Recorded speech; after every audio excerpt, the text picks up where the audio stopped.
All right, guys, it's Jahlon, and today is going to be our first real look at Ashes of Creation in 2022.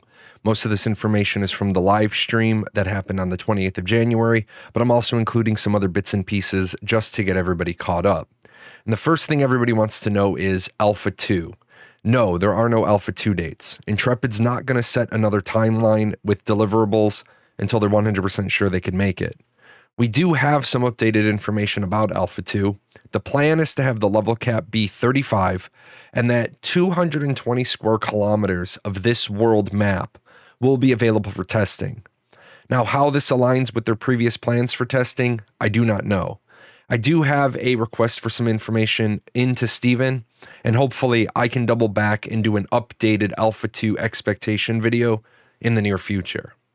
The other thing I want to talk about today is combat, the combat decision.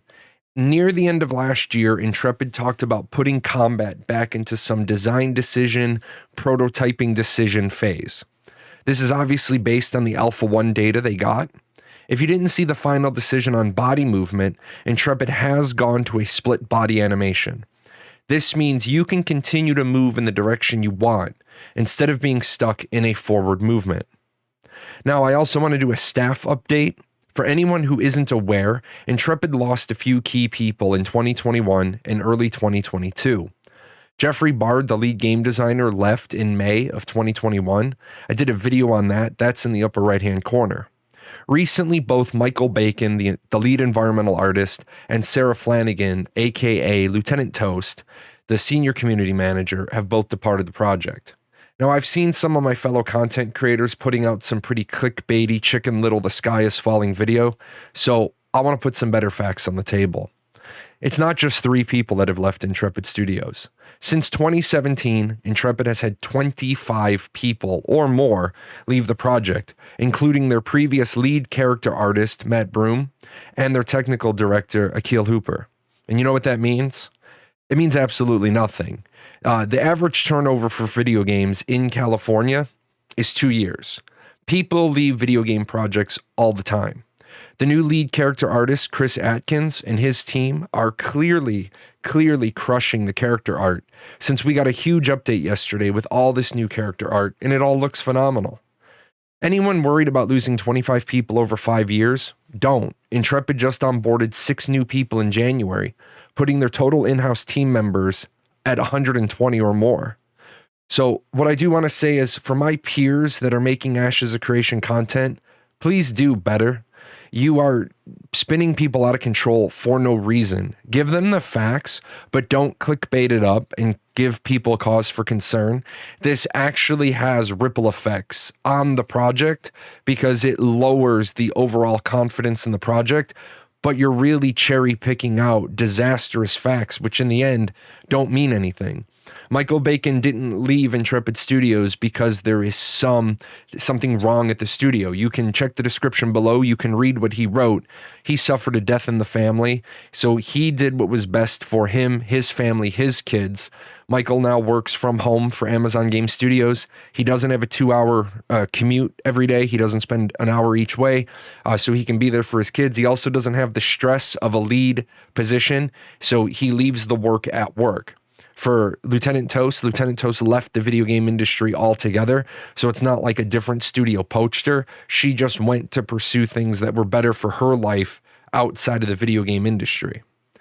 With that, on the studio update, I do want to mention that everybody in the studio is working now on Unreal Engine 5.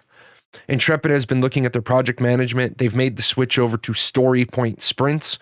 Now, the gravity of moving over to Unreal Engine 5, I did a video on that. That's in the upper right-hand corner. Basically, Nanite, Lumen, and the ability to have multiple people working on one scene at the same time, all huge benefits. As far as lean project management and story point sprints versus standard sprints, I don't really want to go into talking about story point sprints because it's going to be like a 500 level business management course with project management and then explaining the Fibonacci sequence and about why things get weighted the way they do. Let me just say this. The fact that they made the decision to do the story point sprint system makes a lot of sense given the sheer size of their project. Next up with character art. Character art really was the main topic of the live stream yesterday. They delivered on some amazing new art. We finally got to see the Vec showcased, and I have a little bit more information about the Vec for you. Previously, we're told the Vec would be the shortest race. We now know the Nakua will be the shortest, then the Dunir. The Vec will be about as tall as humans. However, their stance will put them right around the Dunir height. We also got information about the Renkai. The Renkai are at a development stage that they are able to be included in the next round of internal testing. This is very good. We got to see a little bit of bits and pieces of the changes they've made to the Dunir. People in Alpha 1 weren't happy with the Dunir stature of the bodies, so you did see some updates with that, and that's going to be a continuous iterated process. We were promised a sneak peek at the character creator in February. I want to remind everybody, keep your expectations in check.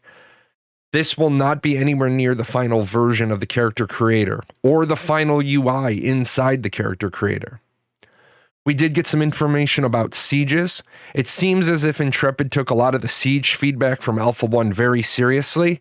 They have considered adding in 10-minute long instanced battles inside some of the sieges in order to help facilitate anti-zerging.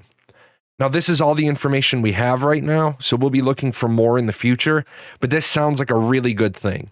This sounds like they are ready to have little break-off skirmishes inside the overall larger siege campaign. Intrepid did show off some technology. They showed off the road technology, which is very interesting, how the roads will change as different nodes in the world develop. This will affect the economy as this affects how caravans traverse the world. So for the people that are worried about systems, about how systems aren't being worked on, sure, this isn't a top tier system. It's not sexy, but these are the secondary and tertiary systems that Intrepid can work on while they refine combat. And this is going to make this a living world. Now, with that said, we did get a couple of good bits and pieces from the QA, one of which was on node sieges. Now, we don't have a lot of information on the node siege system, but we do know that there is a protection state that happens both when the node stages up, and that's for 21 days, and when you successfully defend your node from a siege, you get 10 times the declaration period. So a stage 3 node gets 2 days. So if it wins, it gets 20 days of protection, and then it's 2, 3, 4, 5 days for declaration.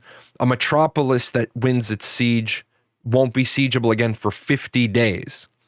Now, we know that when you get your siege scroll and you click that node, it starts a timer. Siege scrolls cannot be hoarded. So it is possible that you would farm a siege declaration scroll for a node, and it would expire before the protection period of that node ends. So that's going to be interesting.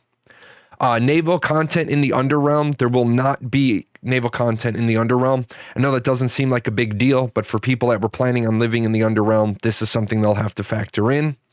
And then from the node corruption video, we saw a video about a year ago, and we've been getting little bits and pieces of information about corrupted areas. We know that it will not be possible for these corrupted areas to destroy a node directly. What can happen is that it can increase the frequency of NPC-driven events, and those events can disrupt the node. And then the node's XP generation could be reduced to a point where the node would fall into atrophy. And then the design change from a few years ago is an atrophied node no longer de-levels. It is completely destroyed. And with that, guys, that is everything that was kind of noteworthy. I am going to include links to a couple of places in the description. What I would ask at this point is you do me a favor. Number one, you know that I started a record label a while ago. It's PGN Music. It's on YouTube. Check that out. Let me know what kind of music you're interested in. And then number two, do all the things that help a YouTuber right below my camera here. Subscribe to the channel, ring the bell, leave comments. If you do leave a comment, try to leave a timestamp in the comment so I can know which part of the video you're referencing so I can give you a better answer. Until then, I do stream Mondays, Wednesdays, and Fridays on Twitch. I take questions live, try to make sure that people are as up to date on Ashes as they can be. And until next time, you guys stay safe, and I'll share more Ashes of a Creation information when we have it. I say, Sprocket, we've reached the end of another video. Time to thank the sponsors. Yes, that will do, that will do. Shall we pop off for a spot of tea?